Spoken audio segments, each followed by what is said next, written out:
Salih xanım, sizcə bu xəyanət hüquqi məsələ olmalıdır, yoxsa bu sırf vicdani məsələdir və orada da qalmalıdır? Əgər cəmiyyətdə qaydalar artıq aktual deyillərsə və onlara riayət olunmursa, o zaman qanunlar artıq işə düşməlidir və qanunla tənzimlənməlidir. Əlbəttə ki, biz keçən verilişimizdə də bu mövzuya toxunanda mən dedim ki, əfsuslar olsun ki, Ailə Məcəlləsində bu ümumiyyətlə xəyanətə anlayış verilmir və xəyanət bir hüquqi termin sayılmır qanunvericilikdə.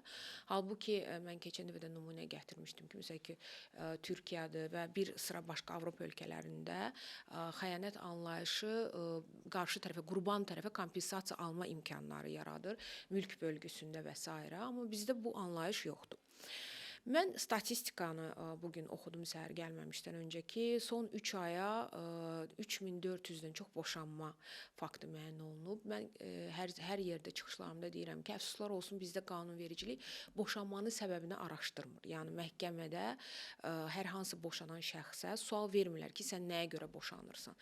Versələr də bu adətən şifahi hakimin özünün bəlkə maraqlandıran bir sual ola bilər. Amma bunun nə qeydiyyatı aparılır, nə statistikası, nə monitorinqi. Dolayısıyla Yəni səbəblər arasında xəyanət səbəbi göstərilmir. xeyr, xəyanət səbəbi göstərilmir və əfsuslar olsun ki, həqiqətən bu mənim yenə də subyektiv yanaşmamdır. Rəqəmlər yoxdur çünki əlimdə. Xəyanətin bu gün rolu çox böyükdür. Yəni boşanmanın səbəbi olaraq bir çox hər demək olar ikinci halda xəyanətdir.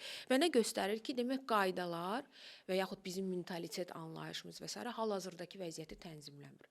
Dolayısıyla bir hüquqşünas olaraq mən hesab eləyirəm ki, birbaşa Ailə Məcəlləsinə bu dəyişiklik olmalıdır. Xəyanət anlayışı da artıq öz yerini tutmalıdır və əgər lazım olursa, bu bir imtiyaz yaratmalıdır qurban üçün. Xəyanət anlayışı olarsa, bunun adını necə qoyacaq? Xəyanət cinayətimi, yoxsa vicdan cinayəti? Necə biz onu adlandıracağıq, əgər adını qoysaq? Mən hüquqşünas həm elmi araşdırma apardığım üçün deyə bilərəm ki, bunun anlayışını birbaşa xəyanət qoymaq lazımdır. Amma əlbəttə ki, cinayət sayılmamalıdır.